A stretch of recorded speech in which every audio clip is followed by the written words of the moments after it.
ક્યારે પણ છે ને કોઈનો વિશ્વાસ ના તોડવો, કારણ કે જો કોઈએ તમારા પર અતૂટ વિશ્વાસ કર્યો હોય ને તો એની પાછળ કંઈક ને કંઈક કારણ હોય.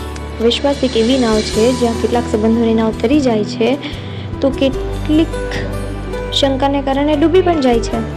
કોઈ પણ સંબંધ હોય તેમાં વિશ્વાસ એક દીવાદાંડી સમાન છે. સંબંધ કેટલા વર્ષ જૂનો છે એ મહત્વનો નથી, પણ એ સંબંધ પર વિશ્વાસ કેટલો છે એ જરૂર મહત્વ ધરાવે છે. બની શકે કે કોઈ સંબંધ વિશ્વાસનો હોય પણ જ્યારે વાત આવે વિશ્વાસની તો 1% બી ના હોય.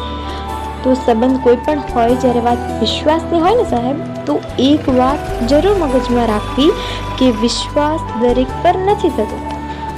અને જો કોઈ વ્યક્તિ તમને એના અંગત જીવનમાં ચાલી રહેલી પરિસ્થિતિ જણાવે ને તો એ યાદ રાખવું, જેમ શ્વાસ વિના જીવન શક્ય નથી ને તેમજ વિશ્વાસ વિના સંબંધ શક્ય જ નથી.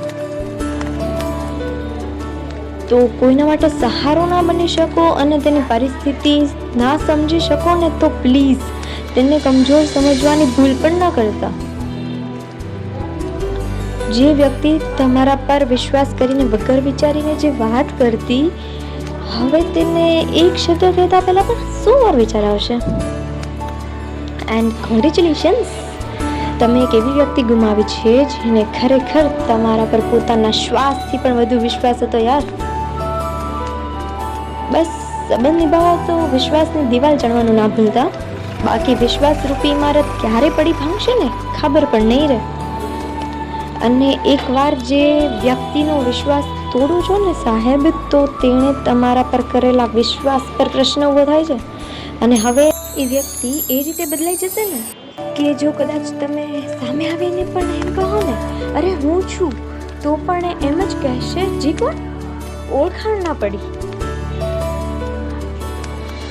તો જો વિશ્વાસ જીતી ના શકો ને તો પ્લીઝ કોઈનો વિશ્વાસ તોડતા નહીં, પ્લીઝ. કારણ કે તમે એ વ્યક્તિને બદલવા પર એવી રીતે મજબૂર કરો છો ને કે હવે એને કંઈ ફેર નહીં પડે. હવે તો તમે પાછા પડશો તેને ઓળખવામાં. તમને પ્રશ્ન થશે અરે શું આ એ જ વ્યક્તિ છે. પરિસ્થિતિ બીજાની હોય ત્યારે કદાચ સમજવામાં સરળ લાગે, પણ વાત જ્યારે આપણા પર આવે ને ત્યારે સમજાય છે. જ્યારે બીજાનો વિશ્વાસ તોડ્યા બાદ કંઈ ફેર નથી પડતો, પણ વારી જ્યારે આપણી આવે ને તો સાહેબ ભુવાડા ઊભા થઈ જાય. અને કર્મનો સિદ્ધાંત તો દરેકને લાગુ પડે જ છે, આજે નહીં તો કાલે.